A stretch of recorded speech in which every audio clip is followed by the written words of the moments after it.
Millennials are certainly considered the it generation of the decade. How they spend and what their interests are and how they choose to save impacts everyone. So how are they spending their money and how is it going to be impacting you? Breaking down their spending and saving habits is Millennials researcher Jason Dorsey. Jason joins us now. Thanks for being with us. Thank you for having me. If you can crack the code of Millennials and what they think and do, you will be a rich man because they are such an important part of our future and how this country is going to work economically. Are they saving their money and do they have any money to save because the job market is so difficult? Yeah, those are great questions. So there's about 80 million of us, and we range in age from around 19 to 37, the millennials. So we are making a lot of money. Some of us are saving it, some of us aren't. And we're actually seeing kind of a divide, if you will, between those of us that are employed, are saving money and moving on, and those that are either underemployed or unemployed. And where I think it affects banking is not only our savings habits, but having those financial conversations. Because if you don't have a relationship with a banker, you don't talk about a lot of those things. You know, if you just use an online bank, and that's why in the study that we just did, those community and local bankers, those are the ones that give you that personal connection.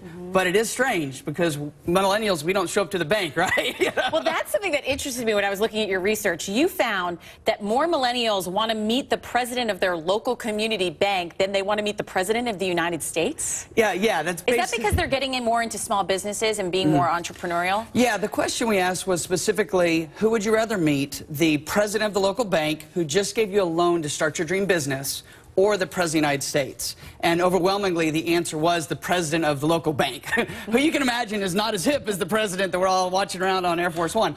But the idea was just, it was so massive in terms of the number of people that said, that's the person I want to meet. And that's what jumped out at us, is that local bank president who makes that business possible is the one that we would meet. And what struck us when we interviewed and looked at the data that said what percentage of millennials are actively thinking about starting their own business right now, contemplating it, 36% of them said they're looking to do that right now. And that's important because it was more than any other generation.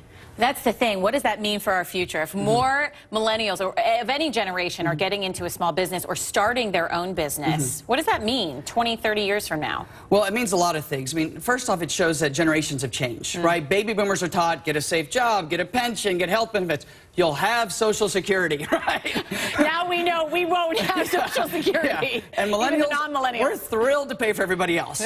But we've also realized that there's a trade-off now in terms of that. And we value lifestyle, and we've been told, pursue your dreams. So what it means, I think, for the economy is we may be the most entrepreneurial generation ever. And so the key is, are we willing to act on that, to go out and get those loans, to have businesses that fail? And we believe that millennials will do that. Because if you look at who we kind of say these are the celebrities, it's not so much football players anymore. It's Mark Zuckerberg. It's Zuckerberg, right. Exactly. He's 23, a billionaire, so that inspiration. It also is striking to me that you found no one's carrying cash. These millennials are not, you know, None. They have maybe $5 in their pocket. Is that what you found? Yeah, and in the research that we did with ICBA, we asked specifically, how many days of the week do you carry less than $5 a day? Which basically means every day, right?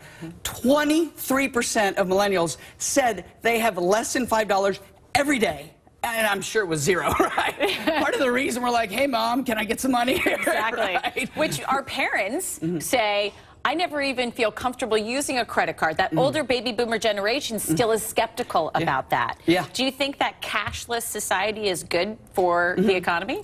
I do think it's good for the economy. I don't think it's necessarily good for millennials in terms of learning how we spend. Because there is some emotional connection to I'm giving you cash and getting something in return. But we're seeing that change. Because if you've never expected to use cash, then it may not have that impact on you. What is interesting, though, think about like maybe a community bank versus some of these other banks. How many ATMs you have may not be nearly as important. When was the last time we went to an ATM? Right? Keep your cash. No, seriously. I just want to do it through my phone. Right? That's it. Exactly. All right. Well, Jason Dorsey, thanks so much for being with us. Some interesting tidbits there. Thank you. Thank you for having me.